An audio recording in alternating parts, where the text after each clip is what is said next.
Yes. Hi, Sana. I think we are live, and very good morning or good afternoon. I think it's a lovely morning in Perth here. Yeah. Yes, the weather Yeah. is getting. So, Let's just give. Sorry, go on. dude, I think we can start. Yeah. I think let's just give another 10 seconds. Uh, 10 seconds to get people coming in if there are any. Anyway, it's recorded, so it's always available. And hoping that everybody will like what we're going to talk about today. And yeah. Okay, so I think we can rock and roll now. I'll just stop this. Okay. Sana, all yours. Yeah. Thank you. Hello and welcome everybody to another one of our LinkedIn live sessions. It's me, Sana, and with me I have Vikram Sareen. And so today we'll be talking about what is missing and what is it that people are looking for with in multi-factor authentication. So we've spent the last 6 months talking to our partners and clients, potential clients and friends in the industry. And what we have come to realize is that fintechs and banks are looking not just as OTP as a one-time password for authentication or authenticating transactions, sorry, but there's Yeah. actually a lot of potential within this MFA domain. So Yeah. today we'll be talking about that. Yep, Yeah. Vikram. And I think I just want to quickly cover the slide. See, when the world started, we had one, like organism with one cell, and look at us as humans. We are highly complex with trillions of cells. And I think same thing is happening in security, where I think what used to work 5 or 10 or 20 years back doesn't work now because we are constantly evolving and becoming more complex. And security is no more easy. I think it's a very, very complex, aspect. Having the FOMO, fear of missing out, and JOMO, joy of missing out. So I think it's very, very important, to understand that we are getting more complex, right? And we all have to accept that and solve a much complex problem. Yeah. So Sana, back to you. Just wanted to emphasize that because when I talk to people, they are like, "Oh my God, what's going on?" So let's acknowledge that it's getting, but it's evolving. That's the good part. It's evolving and making it better. Yeah, we are becoming better. Yeah. Yes. So, what was the most asked for feature? With 85% increase in views and 60%, 67% increase in responses, in creating learning and awareness through videos, and push Q&A was the most commonly asked for feature. Vikram, can you share how and why does this make sense? Uh, I think, in simplicity, we have always been, telling people that, okay, go for a security training program for a day, sit there for 4 hours, 6 hours, and ask them to learn everything, which really doesn't happen because, again, it's complex, right? And a person who's doing a job in, HR or, in logistics or in supply chain, he doesn't really care about security. But what we look at it is, in the world of Instagram and, Facebook feeds and Meta and all that, it's much easier to accept, a simple push coming onto your phone and then getting into your, like showing you a little video. So, I've just started playing this, but the key essence is that firstly, your awareness program doesn't become a one day, capsule, but it actually Mm. becomes over time, kind of, like a flow where, you keep on pushing data, you are able to track it, you're able to analyze who has watched it, what they've responded with. And I think that is where security token comes very, very useful because if your security token has a feature of making a push onto your security token and then asking the person to watch a video, like in this case, just a random video, but that is a huge opportunity which can be leveraged upon, so that's something which I feel that a security token, can help us out in a big way. Yeah. So let's move on to the next one. Yeah. Yes. So, re-KYC is essentially doing an e-KYC for your already existing customers. Right now, this is a mandate. Customer due diligence is mandated. This needs to be done every 12 to 18 months. And I'm just thinking that if a bank has thousands of Wait, Sana, customers, Sana, it's not broadcasting. It's not broadcasting. How Hi. Yes, we are Oh live. my I God. can see that we are live. No, we are live, Vikram. Okay, sorry. I It just got a is. It message is. saying it's okay. Sorry about that. Yeah, sorry. Please continue. Yes. So, what I was talking about is a re-KYC, which is essentially, doing an e-KYC for your existing customers. And I'm thinking that if a bank has thousands of customers and revalidating everybody's details every 12 to 18 months, I'm sure is a big mammoth task that involves cost, it involves time, it involves people. So 90% of the FIs that we spoke to did say that they need a better, more efficient way to address this situation. And Yeah. of course, moving digital is the way forward, right? So, can you share how a security token can be useful with re KYC of customers? Yeah, fantastic. I think this is something that will happen in coming, I think coming every token should have it, or any embedded application should have it. So obviously security token, does take it ahead. But the whole objective over here is sorry, was that, okay. Yeah, So firstly, because you have the security token, you have Sana, am I hearing two of me or one of me? one of you. Okay, cool. What happens over here is that because as a process you have to, as a compliance and regulation or the customer, a due diligence, you have to do re-KYC. Now you could have global customers, you could have local customers, so doing that on paper or through fax or email is crazy. So if you have given the security token and or embedded inside your app like mobile or web, you can invoke through a message, what you see on the screen, and then it takes you through the process of customer onboarding. So one of the key things I love is that it actually takes it ahead from your paper driven customers, which are the old customers, and move them into the pure digital. And anybody who's coming today anyways into the the eKYC bandwagon, right? So it Mm, really benefits and brings the re-KYC part, and towards the digital transformation, in a true essence.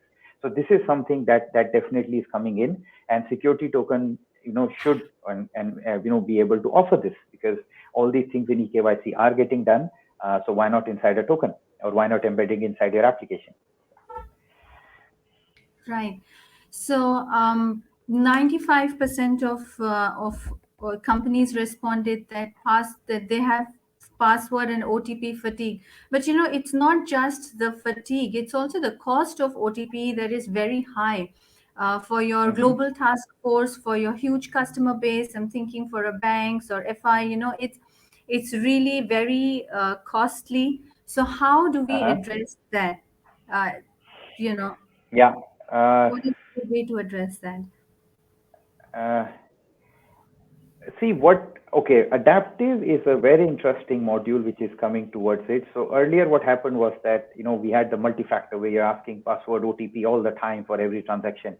But then we brought in risk-based authentication, which was at the back end, to make it a little bit more exciting by introducing AI. But then what happened was that it was still not able to reduce, the effort of, the OTPs that were getting asked or people who were trying to come in. So, what happened was that now with the mobile first, you have the AI coming onto the phone, as a SDK, putting it inside your application. And inside that, you are able to track the user, how they hold their phone, how, whether they are changing directions or they have, are they in a moving train? So what you do and what you are can be very beautifully tracked. And that gives us the benefit of what we call it as intelligent automation or intelligent authentication. So with that, you're able to reduce the stress on the passwords, because if you know that Vikram is coming, from the same location using his same device, I don't have to enter OTP again, right? So that suddenly, and if there are thousands and thousands of Vikrams, then suddenly your cost comes down because you're able to identify. And if anybody is unique, let's say I go to Singapore, I go to Hong Kong, then in that scenario, because of there's a change, I get asked for OTP, but that will be one in, let's say, 100 days or 500 days, right? Especially in COVID, none. But that's the whole idea. So it really, really removes away the aspect. So what you see on the screen is the ability where the person's coming in. So this is just a demo app, but it all gets embedded inside, like a CCTV or a tracker, and it's able to monitor this thing. So in this case, my colleague is typing, the way he types, and you would see that, even though it's registered, it's able to pick up and accurately tell, like initially it will be lower score, 63, 30 and all that, but over time, it will become more confident, it will become more smarter. So in 10th or 12th transaction, you are able to bring a much better security, which is intelligent, that is able to help you and remove away all the burden. And that should be part of, the security token that you're looking at. Yeah. So not just risk-based authentication, but also adaptive authentication on the mobile front end. Yeah, Sana, I think next one. Fantastic. So talking about consent, third party partners like insurance or fintechs, they need consent from their users to access their data.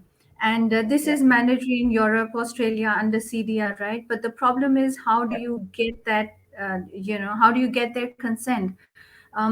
Users need a very simple way to see and approve.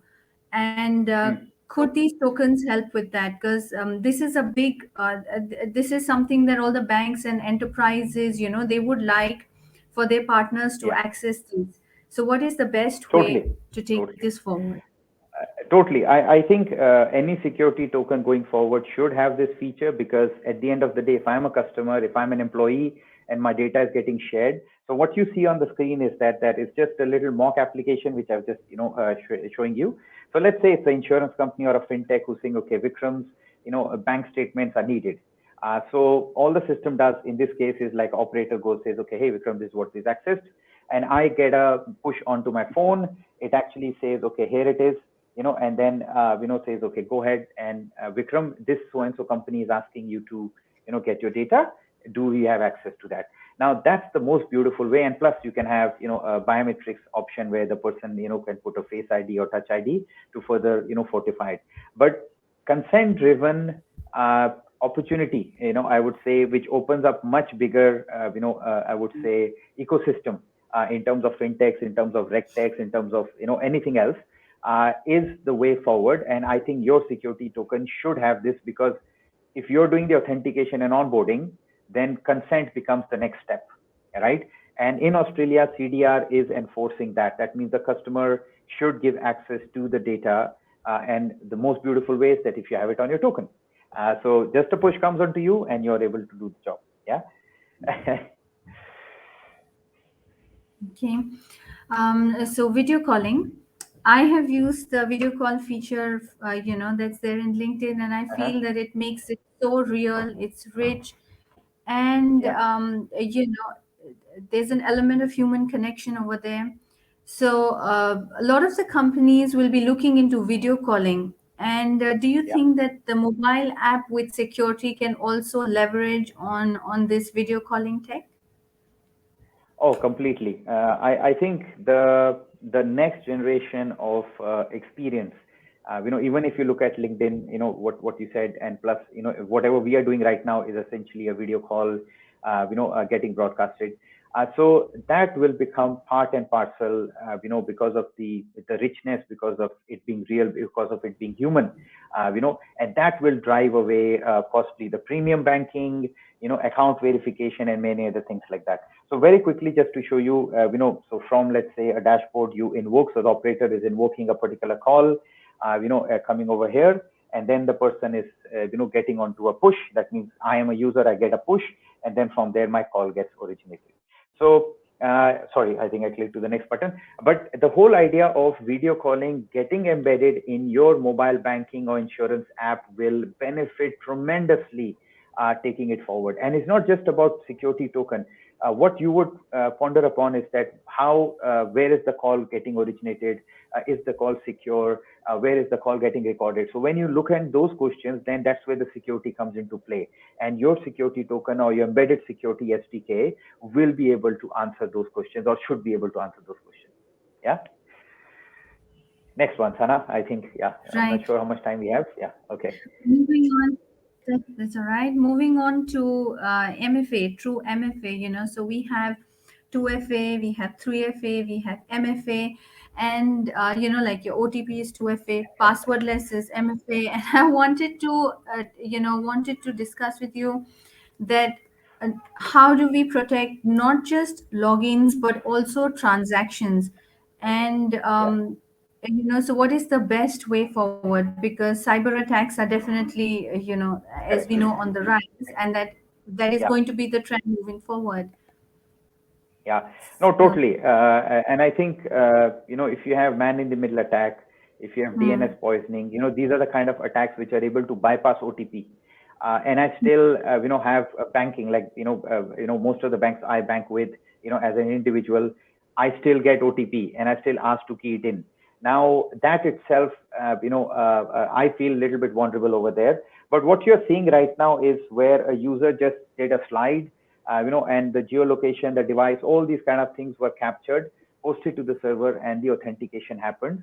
So it was not just your simple OTP, but it was certificate, location, your device, your traits, your push engine, getting used, which is out of band, and many other things that are getting, taken ahead. Then QR codes. Now, what happens with the QR code? What you see on the screen is the push is that you can ask a merchant or a user to scan a QR code on the merchant side or your own application or payment gateway or your own internet or mobile banking or any other form. Now over there you are able to quickly take that and then build that same thing of multi-factor coming in. And lastly, many times SMSs do not work globally, right? Or there's a mm, huge cost for it. mm, So try to move away from text messages or calls, and move towards out of band, which is push notification with a direct talk to the server, and then give a global, I would say, coverage, because push works globally. So there are very, very direct benefits of looking beyond OTP or just a 6-digit number that you key it and put it in, and expand it to make it much more complete. And that is why the term true MFA is coming in.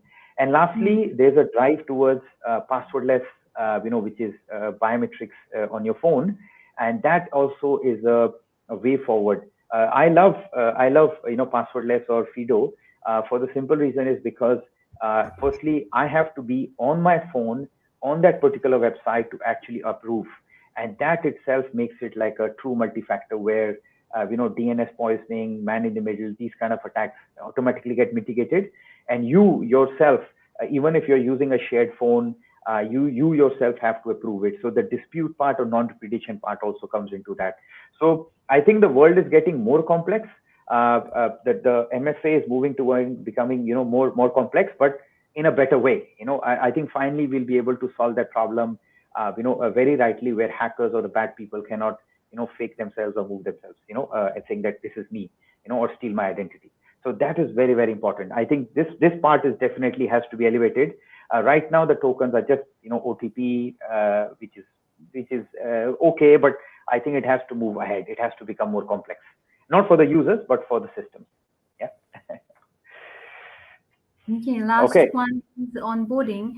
Mm-hmm. So 90% companies, what they shared is that their onboarding and their authentication and MFA platforms are completely disconnected. Yeah. Wouldn't it make sense to have them together? Say ID verification and AML or PEP checks should lead to a higher state of security. Um, you know, Yeah. we need to move from low to high. So can a security token also be used for the same purpose? So it is easier for the customers, right? Yes. I think, as you rightly said, that 90% of companies Mm, are, are having systems which are disconnected. And I think mm, that's the realization which all of us have to have. And I think pre-COVID, we were still able to use paper and, scans and, in-person kind of visits. But I think once the COVID has come in, we have to change ourselves. And that is where we realized that there is a big gap, on the onboarding part, which is not addressed by the multi-factor, right? Because in multi-factor world, I have been there, made the same mistake, that we felt that, okay, the person or the user is, already onboarded. I just need to give them a security token and elevate them. But then the problem started mm, happening is where hackers started attacking on the onboarding process, right? So from a customer point of view, why do I have to have different, aspects? One is different, another one's different. Now companies want to roll out a single system, but that is not being provided right now. So a solution, a good solution or a complete solution is where you are not just providing, multi-factor or single sign-on, but you're also providing onboarding as a complete continuous authentication package. So if you really look at this, if you really look at this particular video, so this is a video where you will see that, things like face to ID match, what device you're using, MRZ of your document, things like that. Then a handwritten signature, consent notes, all these things are getting used in the eKYC aspect, right? So these eKYC aspects should become part of your token or should become part of your embedded security token so that your applications which are on web or mobile can actually take advantage of that, right? So, and the direct benefit, Sana, just to add over here is that dedupe. So one of the use cases that we worked was that a user takes one SIM card from a telco, costs him $5, uses a driving license. He goes to another telco, buys another SIM card of $5 and uses his passport. Now imagine that same user is onboarding through two different profiles or personas, right? Now they both were onboarded because the system was disconnected. The MFA did not have any say in whether it's a same user or a different user, right? But if this whole thing was together, where I was able to identify, hey, this face is already registered, right? This device is already being used.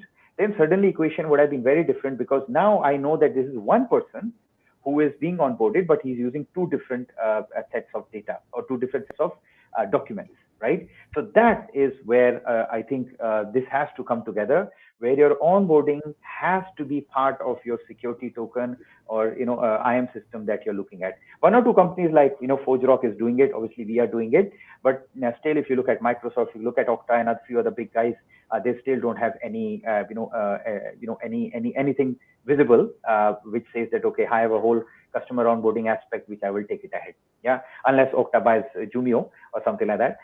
Just joking around. But the whole idea is that you should look at onboarding as a part and parcel of your authentication system to bring it in. Yeah. So Sana, I think that's where we have the last one. I guess that's the bonus one. Yes, I just wanted to quickly ask you about how many, of your, it'll be great if you can share some what and whys about this. Yeah. Okay. I think 2000. I think about 2021. I think June or July is when Harmony came out, which was by Huawei, and this has suddenly caught up a lot of fire, like a bushfire, where almost 240 million people have devices. Sorry, they should be in there. They have come in, and there's a month-on-month, huge growth that are coming in. Now, Harmony is same like Google has Android, Apple has iOS. So same way, Huawei has Harmony. And in Asia Pacific, in Latin America, Africa, Middle East, there's a take up is too huge because Huawei does have their own telco, I would say infrastructure products. So their phones get very well accommodated over there, in those aspects. And then obviously it is 5G enabled, so that means you are able to leverage, the next generation also. And the price point is good. It's much cheaper as compared to Apple. So there's a huge take up. And if you really look at it, the support for Harmony OS, because of the geopolitical situation, I'm not going there. I'm just purely talking about the technical part. The support is not there. So if you have customers who are using Huawei phones or Harmony OS phones, you are just shut out. That means your token does not run on Harmony. Now that itself is a huge drop in security, right?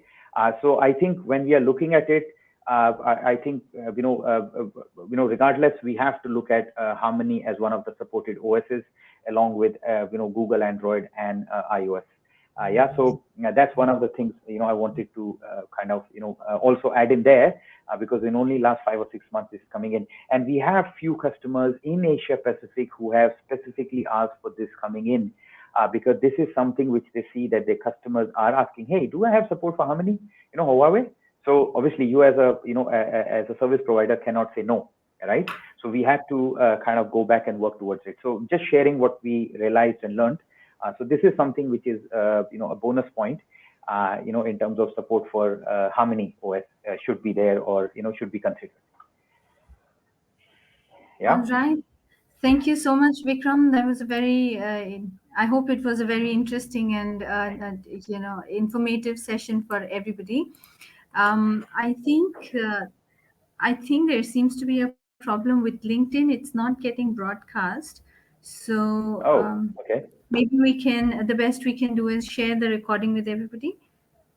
Yes, I think so. Oh, that's a bit funny. Okay. Yeah. Okay, guys, So we're using StreamYard, so I think that should have worked. But yeah, okay. Anyway, we will make this available later.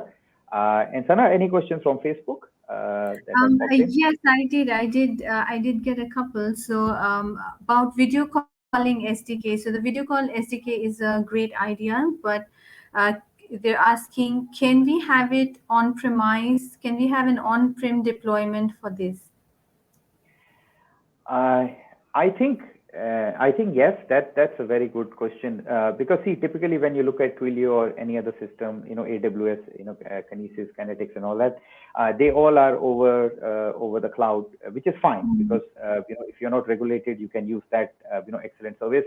But if you mm, need to, then I think if you are building the next generation mobile experience of banking, where you want to do facial biometrics within your video calling and all that, then I think on-prem deployment is a good option because firstly you get data ownership, data control, data security, everything happens. So yes, you're right.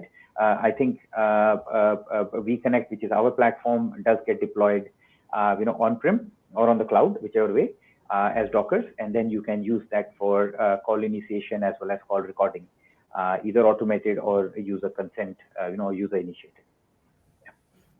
fantastic. And then awareness through videos is great, along with it being a marketing opportunity as well. So why is push a good option? Oh, so many reasons. Firstly, it's free. Secondly, it's global. Thirdly, it's two-way. Fourthly, it carries a lot of data, rich data. Text message is only 160. This one can carry up to 8 or 16 KB or something like that. Finally, you can do a broadcast. There's a looping mechanism, and it's it just doesn't cost anything. So and it works for iOS, Android, any kind of devices. So if you really look at it, push notification is one of the best ways, to consider as security. In terms of alerts, in terms of pushing videos, awareness aspect, in terms of transaction approval and all that. So from a security point of view, I think push notification is one of the best things you should consider. Do not send a push to the user's phone and ask them to read a OTP and key it in. It just beats the whole purpose. Ask them to make the decision on that phone and swipe left or right, to approve it. And bring the multi-factor in, because one of the things which I've realized, Sana, is that when you make a push come onto the phone and show the person a transaction, and you ask Mm, the person to read a OTP and key it back into the website, now the user mm, can be on a man in the middle website, right? mm. So that is where you are not leveraging on push, and I you're see. still falling into the trap of man in the middle or script in the middle, right?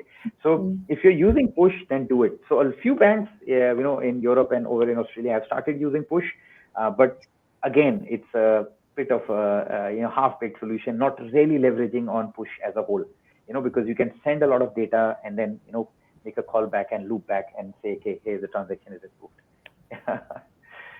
Fantastic. Fantastic. Thank you so much, Vikram, for all the information that you've shared with everybody, and thank you everyone for joining in our LinkedIn live session, which I'm not sure if it's getting broadcasted or not, Yeah, but either way, we'll be sharing a video recording of this session, and hope to see you next yeah. time with Yeah, thank you so more much, guys. interesting. I think Facebook is still doing it, but I'm not sure what went wrong with LinkedIn. So I think, yeah, we will make it available and personally post it to everybody who's came in. Yeah, thank you so much. If there are any questions, please do let us know. Yeah, thank you. Yeah, bye Thank bye. you. Bye.